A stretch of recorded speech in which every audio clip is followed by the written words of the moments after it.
Can you tell us a little bit about, if you remember, any impressions when you first got to the land? I remember thinking that it was just kind of rustic. You know, there wasn't really much there. I guess I had imagined in my mind that was going to be more. But that's actually, that was kind of neat about it, was that there was very homemade kind of feel to it, with the signs and the tarps. And I guess being around all women who were there for the same reasons, and the sense of camaraderie. I was just sort of taking it all in.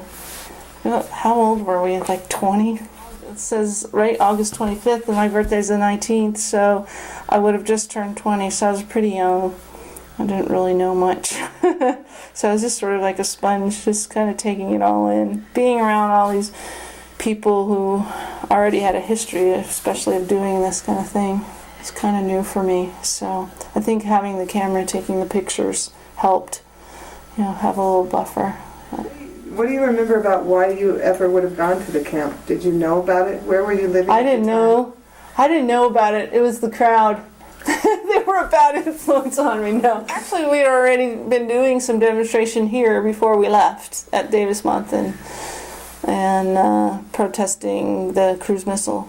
And I don't even know how the trip was planned and how that all came about. I just know all of a sudden there we were, piled in that van, ready to go.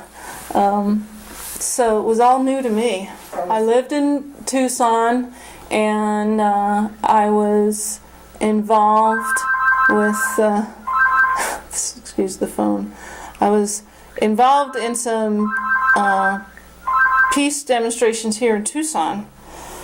And we have our Air Force base or Army base, whatever it is Davis Monthan, and we were doing demonstrations at the front gate there for the against the cruise missile and Reagan and all that stuff that was going on. And then I moved to Ann Arbor, Michigan, and got involved. We were doing stuff there, right, in Ann Arbor, doing some peace stuff, I think, there. And then this trip came up that we're going to, take this trip to this peace camp and then go on to this big march. This kind of all happened. And then, of course, after we got back, we were really inspired, so we did our own camp in Ann Arbor. What can you tell us about that? What part it was the same group of people that went on the trip, plus some others that wanted to be involved. And I just remember we had like weekly meetings, I believe. I don't remember very much about setting up the camp. I don't even remember where the peace camp was. I just remember it happened, and it really happened. People came, and there were tents, and we had actions. I don't know how long. Do you remember how long it lasted? A week? Something like that. We were showing films. I remember we showed films, all kinds of movies there. Different workshops were going on. Different people spoke. And then, of course, every day we'd have an action or two. Marches and the die-ins. I was learning about civil disobedience. It wasn't something that I didn't really ever want to do myself, but the people I knew, I remember when they were getting ready to do that, and there was talk about it. God, I remember having meetings a lot too, talking about these are some things that, we don't really want to be talking about, and if you don't want to know about it and get involved or be arrested, then, that's this time of the meeting is time to leave. But I remember people planning, like, knowing that they were going to get arrested for different actions, and but for the most part, a lot of the stuff in Seneca, nobody we were with got arrested on that particular trip. We didn't progress into that till later. Right. Then I learned a lot more after I took this trip and went to the camp and got more involved in our own camp in Ann Arbor and started hanging around and went to more peace meetings, learning about the whole consensus, and trying to remember what else did I learn or know. Thank God I have these pictures. And, I remember that we all had cameras. A lot of people had cameras, and we were going to, when we got back home, we were going to have a potluck dinner, and everybody was going to share their photos. So I put together this binder exactly how it is back then, and brought it to the potluck and shared photos. We had a great time. People had great shots. I had quite a few, and put my funny little notations on them. I think it's kind of a neat little history of that time period. It was just 4 days. Feels a lot longer. And I took a bunch of film in black and white. And that's the sign that was out front by the street. The reception area. So friends Ruth and Barb checking in at the front desk there. And I think what I did was just kind of photographed some of the buildings that were there and some of the paintings on the buildings and the signs. What I remember was there was lots of beautiful signs and quilts and artwork. Unfortunately, the black and whites don't really show all the color, but I do remember all the color too. And I took pictures of the areas that really stuck out for me, or some of the most simplest things, like the kitchen area was heartland and pretty rustic. For me, it was the first time I've ever been in another state and on a trip like this, I was pretty young, so it was pretty sheltered in where I lived and grew up, and so this trip to begin with was pretty big. And then going to this camp and being around all these women and seeing this kitchen and the bathroom was so rough. But pretty neat though. Good experience, lots of great energy. I remember the food was always a big deal for me too. So I wasn't used to eating that way, which was lots of vegetarian and green kinds of things. As I wrote on the sign, twigs and leaves. That's what it felt like we were eating, twigs and leaves. By the time I came back, I was full-on vegetarian. I was for many years. So, yeah. And then sleeping at night out in the field under the stars and doing our shift of security. And then the next morning when we got up, we went to the front gate and did our singing and chanting, and that's everyone. There's more singing. Those were some of the songs we sang. Little boxes, give peace a chance.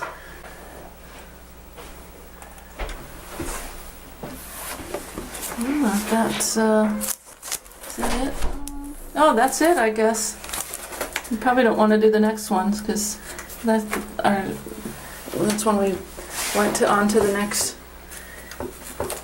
part of our we trip. just stayed Thursday and Friday. Yeah, I guess so. Just the two.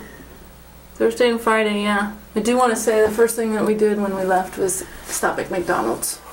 Did we really? Yes, you don't remember? I do remember. It was like, that was a big shock for all of us. The food, I just remember like, oh my God, what are we eating? After we went on our beautiful, wonderful, fabulous trip, we went back to Ann Arbor and we were so inspired. We started our own peace camp. That was in just a few months later in October. You still have your t-shirt? No, I wore all those fabulous shirts.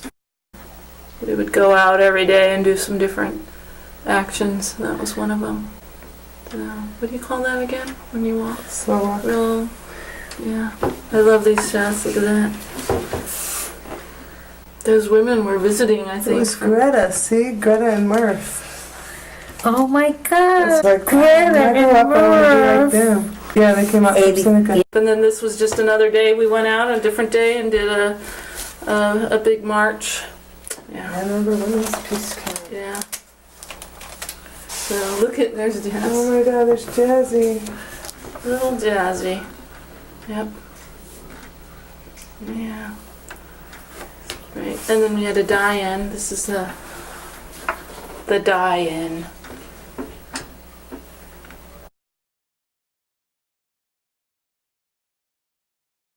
It was a pretty big deal for me. I mean, like I said, I was young.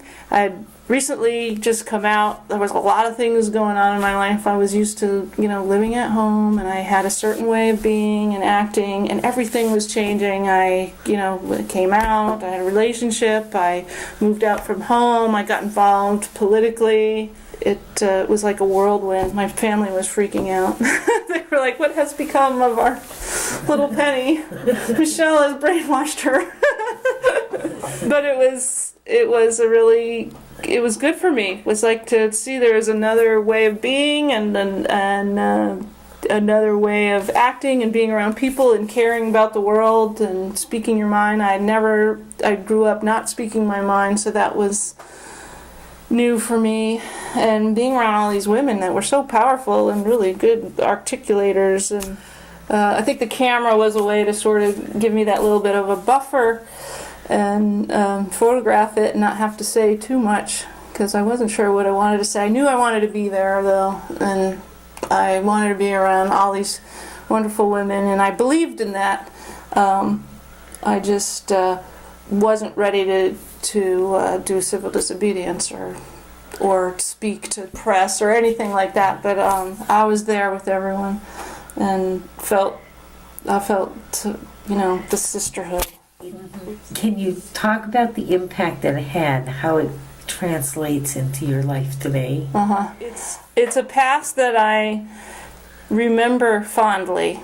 It is interesting because I feel like I did a lot when I came back to Tucson on my own. I stayed involved politically. I got involved in Take Back the Night. I didn't do too much more of the peace movement thing, but I got involved with women's issues. And then for a few years, a new group of people. And then slowly, I got kind of burnt out, is what happened. I got a little frustrated because I didn't think I was making a difference. I still saw all the things I was working against still happening, and it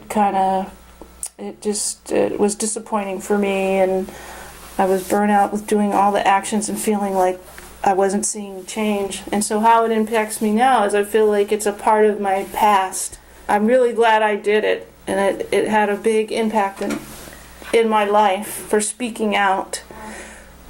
I still have that part like it didn't really change anything.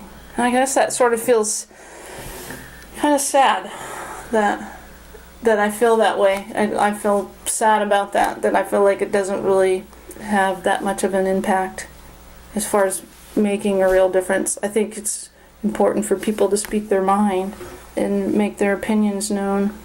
Yeah, so recently I went to a march, but I feel like, it always just feels like a part of my history, like, that's what I used to do, and I don't do that anymore, and I'm too old. Sounds awful, but I was like, that's when I was young, and I believed I could make a difference, and I was rebelling against my family and speaking my mind and saying all this stuff, and I felt like then I could make a difference, and we were going to change things, and I feel like, and it's kind of hard to admit this, but there's a part of me that just feels like I want things easier. It was like a fight and a struggle, and not having any money, and being willing to live in tents and travel around, and it's just a whole way of being that was different. And now I feel like, I like the comfort of having a home and nice things and a easier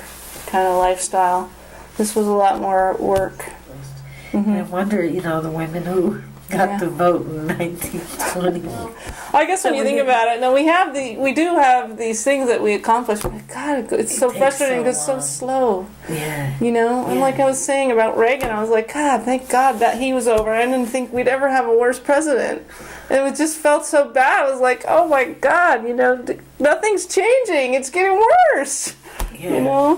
Yeah. So after this little experience, that group of people that you came with, were they folks that you were in touch with later? I stayed in touch for a few years, probably with just letters and phone calls, and then just little by little, just the phone calls and the letters started getting farther and further apart, and then it just kind of basically stopped, and you're the only person that I still stay in touch with from that group.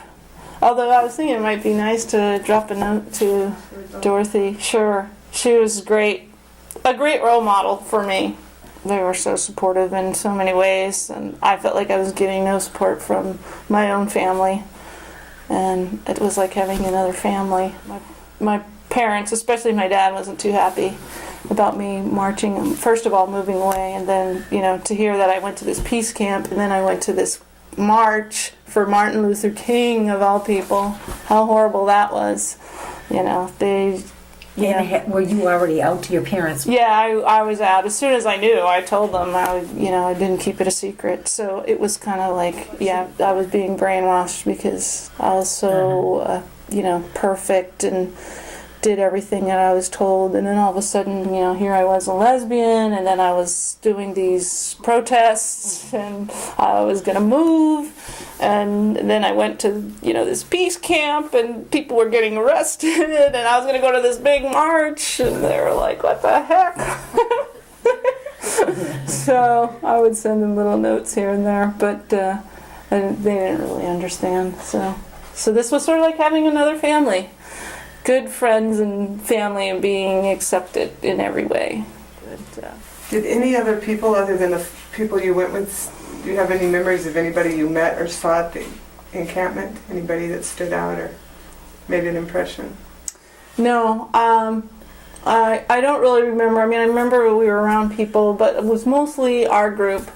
I remember people stopping, like I think a few times we were working at that front area by the road, and I remember a few people stopping by just off the street and being really surprised that most of the people stopped. I had this idea that they were going to be really against us or something, but they were really supportive, and I think I remember a teacher brought his class down even just to check us out and see what we were doing, and it was like a field trip. And he brought his students down, and we all talked. It was a pretty neat sharing of opinions and ideas, and I was really impressed with a teacher who would do that. You mentioned doing security. I think the whole idea was you had a certain shift to basically control or patrol the perimeter. Right? Is that what it was? And we had walkie-talkies since there was other people, so we had to get up, I don't know, at a certain time. I don't know if we just never went to bed or if we went to sleep and then got up. And then we basically had to walk around and just make sure that there weren't people, that weren't supposed to be there, so that people felt safe sleeping. And anyway, we made fun with it. I remember we kind of got a little, stop that. Because we were like, just making jokes and being kind of fun with the walkie-talkies and being silly about it. And of course, they like, this is serious. I know it's serious. We're having fun too. That was the first time also just being in that situation where you signed up for like community duty. Everybody had to sign up for something, and then all of a sudden I started, like, we went to the Women's Music Festival. It was the same thing there. You had to sign up for whatever you were going to do, your part, your share, so it was like a whole different way of being, everyone talking together, making decisions together, helping out, whether it was cooking or security, but just being more communal.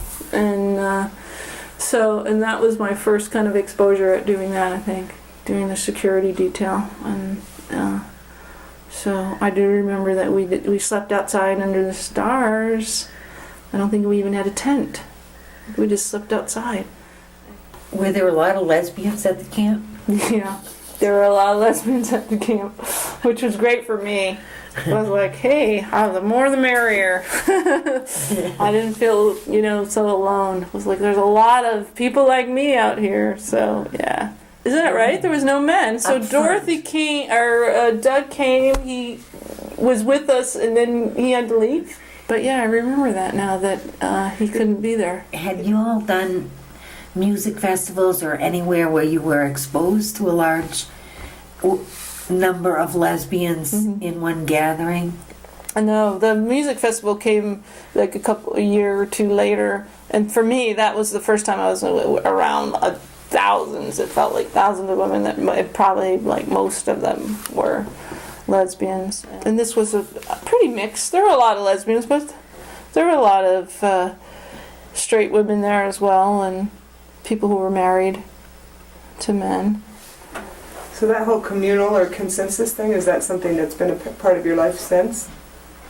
In some very small ways, I find it frustrating now. Just trying to make decisions. I recently did some work with some people who live in a co-housing kind of situation, and now, I thought it was so great back then. Now I just get frustrated. It's like, oh, can we just make a decision? And nobody seems to be agreeing. But it was a good way to learn. Like, everybody has an opinion and they need to express it, and we all listen to it, which was pretty different for me growing up. So that was a good. Of course, it is fabulous in so many ways, and can be frustrating, sure, when you're trying to make a decision and everyone has a different opinion or a way of wanting to do something. But it's a good way for everyone to feel like they're heard and they get to express themselves. So even a lot of times I might not have said things, but I always felt completely part of the group and that my opinion was valid. Do you remember any of the songs you guys sang at the gate? Yeah, we sang Little Boxes. I'm trying to remember who wrote that. Little Boxes. Do you remember? Malvina Reynolds. Okay, Malvina Reynolds. It drove me crazy. I used that song on a TV show, and I said, I know that song. When I think of that song, that brings me back to being there. And I couldn't remember who wrote it, but I remember singing Little Boxes and Give Peace a Chance. Those photographs, God, that's what I'm saying. I mean, without those photographs, I don't think I would remember a lot of the stuff, except in general. These give you a little more details, like names and the names of the kitchen area and, that kind of thing. We are gentle, angry women. We are gentle, angry Yeah. women. What's the scene? I don't even remember this one though. What a stupid notion. That's Wars. a foolish notion. What a but that's right. But we would change it, right? Stupid notion. Yes. Wars That's right. called devotion, and the greatest warriors are the ones who stand for peace. Yeah, that was Holly. We had what I remember also was a little white book. It was in a little binder or a loose spiral, and we carried that with us everywhere. It was so worn. It had all these songs written by hand that somebody had written out, all these great peace songs and stuff. And we had that. We carried that with us everywhere. And you used to play guitar, and we would sing these songs. And I think people are maybe even holding it in some of these pictures. Yeah, that was a great little songbook. Had everything in there. I think I was introduced to it out there, and then I had my copy here too. Came in handy. The songs were great to sing the songs together, and I can't really think of anything else that comes to my mind. Is a little bathroom area, washing with jugs of water. This is like a little clothesline with washcloths and stuff. Standing on these crates and stuff. Yeah, it's just it's funny because you think, okay, kitchen. You're used to a kitchen, and here's the kitchen here. It's like a fire pit. In the ground. Yeah, and then the bathroom, right? It's just like some jugs of water and these old pallets. It's buckets, and that's the bathroom. Yeah. Just a different way of living. It took a little bit of getting used to. I just remember, can't wait to get some French fries.